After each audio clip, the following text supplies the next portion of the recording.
Hey guys, we're back with episodes 7 and 8 of Monarch Legacy of the Monsters after a brief hiatus on covering the series due to the daily release of Marvel's What If Season 2.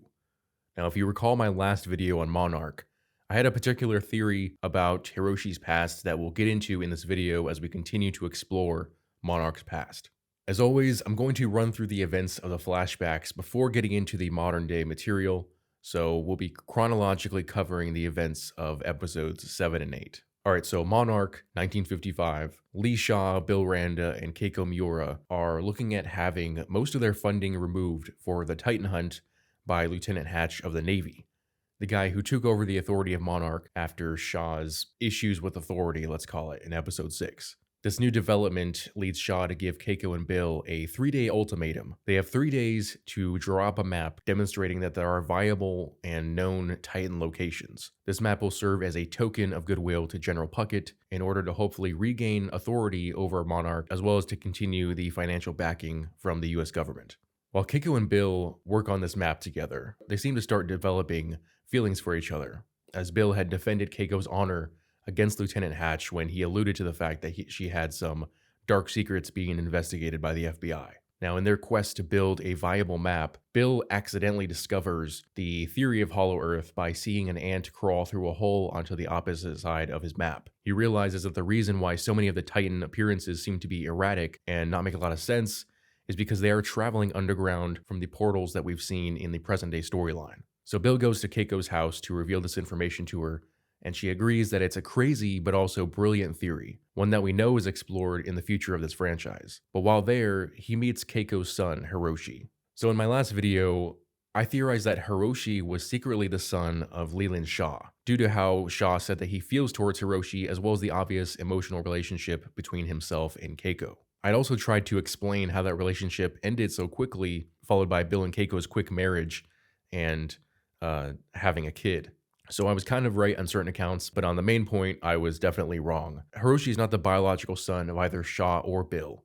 Instead, he's the son of Keiko and some unnamed Japanese guy, and he was likely born right after the war. So basically, Keiko had to get her degree overseas in the US and wait to make enough money, as well as getting the visas for her son and her mother. So he's not the biological son of either Shaw or Bill.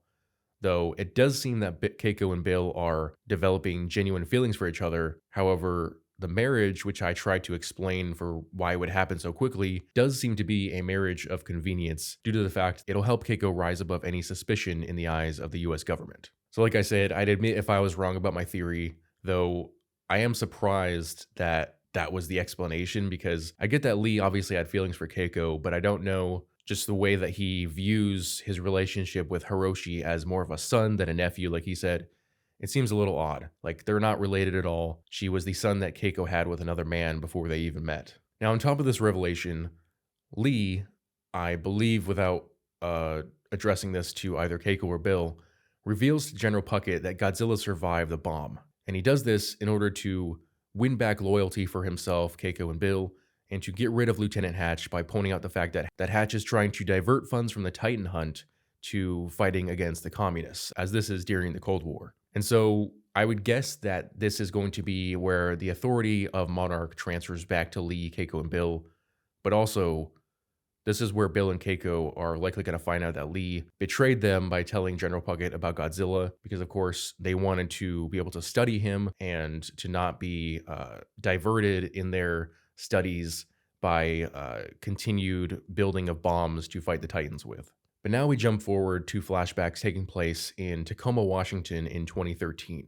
Episode 7 is an episode that focuses on May's past, and it explains how she got into the position now where she was willing to cut a deal with Duval from Monarch in order to try to return to her normal life. So in 2013, May, whose actual name is Cora, seemed to be a kind of tech wonderkind and was hired by a prestigious tech company called Applied Experimental Technologies. During her first few months there, she felt like she wasn't really getting enough attention for her abilities and started to secretly look into the files of the company and figure out what they were doing. In her search, she figured out that they were testing cybernetics on animals, so she released a virus and erased a lot of the data, all the research relating to the cybernetic animals that was done. It was this act that got her in hot water and is what led her to flee the United States and travel to Japan and to take on the name of May, where she met Kentaro. Obviously, they dated for a while, they broke up, and now we're here. Now, during that time period, she had a family that she had been living with, a mother, father, and a couple of sisters, I think, and they just didn't know where she was. I think she had been able to call them maybe once or twice, but otherwise, they had just been waiting for her to return this entire time.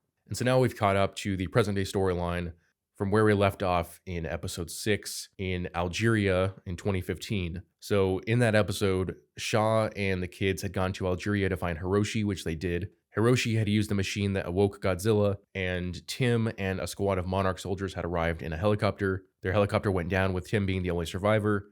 And at the end of the episode, Shaw left the kids to go on his hunt because he wants to quote unquote help Godzilla. The kids to go on their own to find Hiroshi their own way, and May reveals to them that she betrayed them to Duvall in order to get home. So now, Tim from Monarch is with Kate and Kentaro at the airport.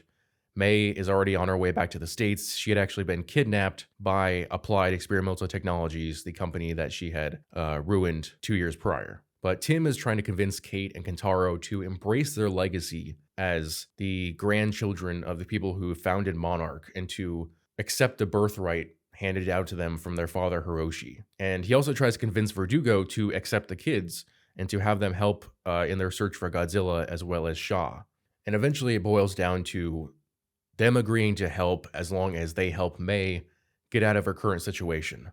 Now, the Experimental Technologies company is holding her to her old deal because she still owes them for all the data that she purged. So they tell her that she'll either have to continue to work for them under duress or that they will let her go as long as she continues to feed them intel from Monarch. So basically the same deal that she made with Duvall. Now, while Kate, Kentaro, and Tim mount a rescue by utilizing a Monarch alarm system to evacuate the building, it doesn't actually work, and instead, Deputy Director Verdugo makes a deal with the company that they will have access to some Monarch archives and research in return for letting May go with a clean slate. So May returns to her family and they reunite, but at the end, she decides to continue the journey with Kate and Kentaro given that she's gone this far with them. Meanwhile, Deputy Director Verdugo decides to take Monarch public for the first time, I believe, in their history, and explains to the world how they failed on G-Day, but they are trying to work towards a better future. At the same time, Applied Experimental Technology is reveling in this new research that they have access to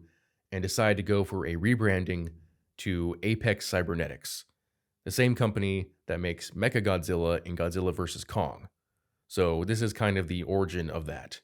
Obviously, they've already existed for some time, but this is where they become Apex Cybernetics, using their research on cybernetics in animals and now having access to Titan DNA. This is where the idea of Mechagodzilla begins. Now, while all this was happening in the States, Shaw, Duvall, and a number of mercenaries had taken over the Alaskan Monarch outpost. And after taking it over, they basically blew up the portal to Hollow Earth that we saw in episodes, I think it was 3 through 4, and then they immediately move on to the next one.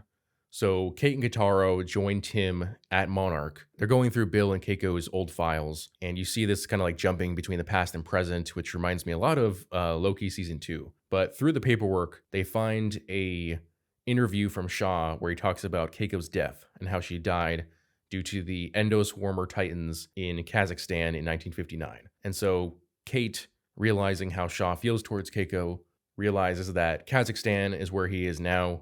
So they take a small team there and confront Shaw. However, it's pretty much too late at that point. He's already set up the charges, and before they can convince him to stand down, a large beetle-like titan comes up through the portal, and the building starts to fall apart before the charges go off. However, Shaw, Kentaro, Kate, and May all fall into the hole, leading to presumably Hollow Earth.